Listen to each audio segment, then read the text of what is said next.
Pemirsa, fenomena fear of missing out, ya FOMO, di kalangan anak muda menjadi pemicu peningkatan minat investasi emas di kota Palembang.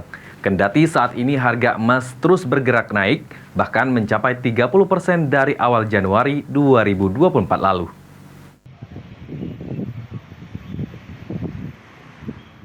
Kendati harga emas saat ini mengalami tren kenaikan, namun minat warga Palembang untuk mulai investasi emas kini justru mengalami kenaikan.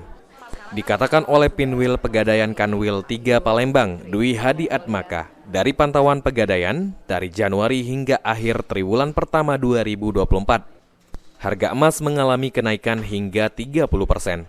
Meski mengalami kenaikan, namun saat ini tren investasi emas justru mengalami kenaikan 15%.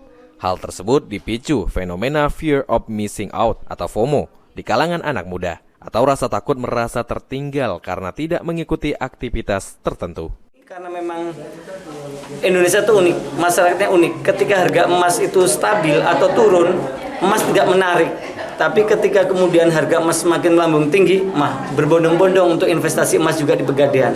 Istilah anak muda yang sekarang itu FOMO, fear of missing out, begitu kan. Jadi takut ketinggalan. Nah, makanya kami bersyukur bahwa memang bisa melayani masyarakat yang butuh dana dan juga masyarakat yang setelah Lebaran itu masih ada sisa dana untuk diinvestasikan dalam bentuk emas, begitu.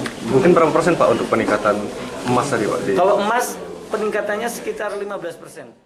Ditambahkan Dwi Hadi Atmaka, peningkatan tren investasi emas di Palembang sendiri dinilai positif lantaran harga emas yang stabil dan cenderung semakin mahal sesuai harga emas dunia. Sandi Pratama, PAL